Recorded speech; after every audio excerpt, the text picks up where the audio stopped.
So I was researching Sega Genesis games with stupid value because it's Saturday after all. And I gotta say, the very last one here just blew my mind. Like, I search video games and sell them all the time, but this one I had no idea about. There's a handful of Sega Genesis games that could either pay the bills or knock out some of those super expensive titles you want for your own personal collection. First up, we got Aerobiz Supersonic. Become an airline CEO and you're battling it out with two other airline CEOs, and due to the poor sales, as you could tell, this probably didn't do well.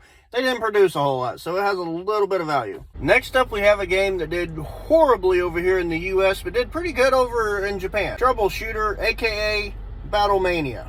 Two teenage girls take on dangerous jobs for fame and fortune. Sounds terrible, but if you want it in your collection, you're going to have to pay up. Next up, we got Skeleton Crew. It's an overhead shooter game where you pick one of three skeleton warriors and you fight off mutated freaks. Sounds kind of fun. Next one's absolutely nuts. It's Crusader of Century. It's a video game made by Atlas. In fact, if you see Atlas on any game that you find, no matter what console, you might want to look it up.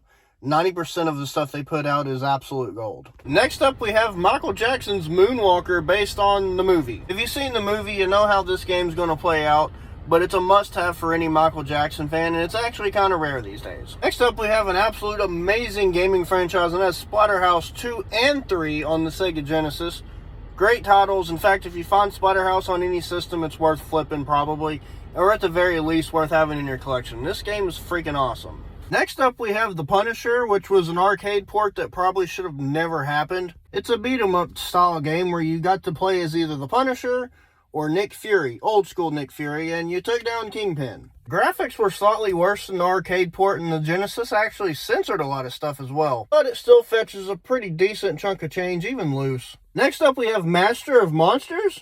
This title didn't really do super well at release, but it has a cult following, so expect to pay a little bit of a premium if you want to add it to your collection. Next up, we have The Beggar Prince, which is a Taiwanese RPG. It was limitedly released in 1996, and then re-released again in 1998, and then surprisingly re-released again in 2016. At the time of recording, there's 0 listed for sale and none sold of the original 96 release, so I can't give you a sold comp on that, but I do have one from 2016 that fetched over $100. The next two games have one thing in common, and it's this. They could have easily been mascots for a gaming console. Arrow the Acrobat 2. Zero the Kamikaze Squirrel. I love that. Next up, we have Musha, which is a vertical scrolling shoot 'em up. This title did really well over in Japan, like most of these type of games do.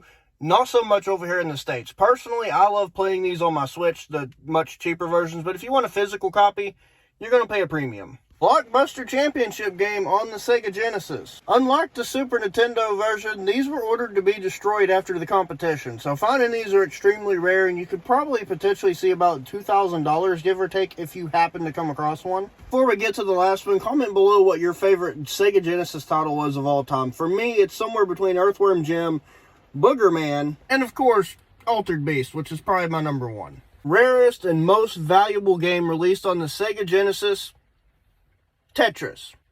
You heard that right.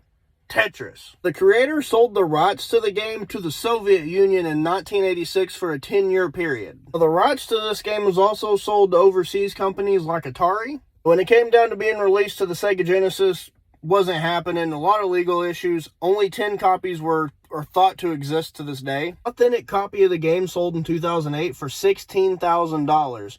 Another copy went up for auction starting at $1 million. It was autographed by the actual creator. It never sold. It did, however, get an offer of $20,000 and they refused. There's plenty of repros though, so if you do want to buy this for the Sega, you can get a knockoff repro for like $20. But if you find the real deal, it could be a game changer. The chances of finding it are slim to none, but never zero.